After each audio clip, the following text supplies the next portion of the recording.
Well, the nation will be remembering next week the 50th anniversary of the assassination of President Kennedy. And this morning, we have an exclusive first look at never-before-seen video of the president. NBC's Andrea Mitchell has the story. Andrea, good morning to you.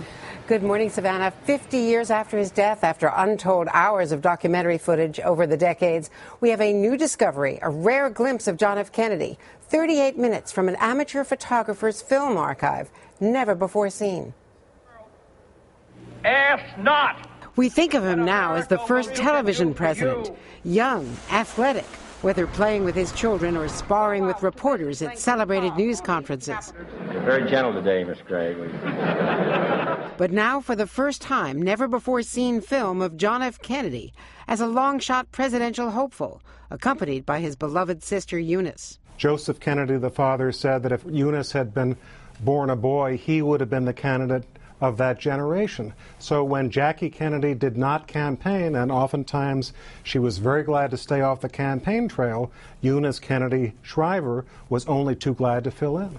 A young senator without seniority or long resume, doing what candidates do in Iowa, even riding a white mule, although local Democrats tried to pass it off as a donkey. When I looked at the film for the first time, I said to myself, wow, this is an amazing bit of history. Newly discovered by the photographer's family and now saved for posterity, Kennedy is also seen campaigning in Aliquippa, Pennsylvania in the 1962 midterms, fighting for passage of the minimum wage. Vote Democratic on November 6, 1962.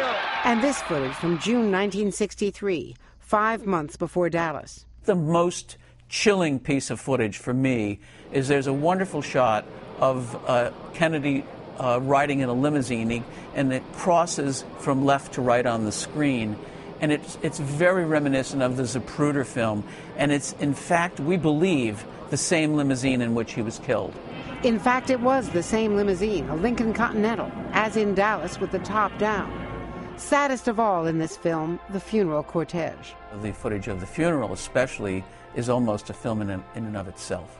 And if you look very closely, you can see John beginning to raise his arm in that heartbreaking salute as his father's coffin passes by. This is never-before-seen video, film, and it's very moving. It is, and especially because we've seen so much of him and he's been gone for 50 years that to find new footage almost brings him back to life.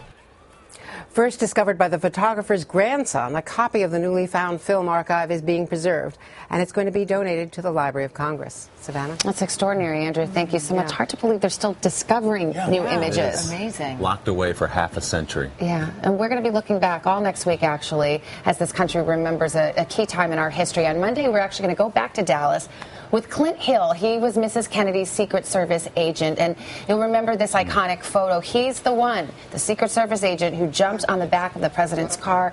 We were with him as he traced the motorcade route for the first time in 50 years.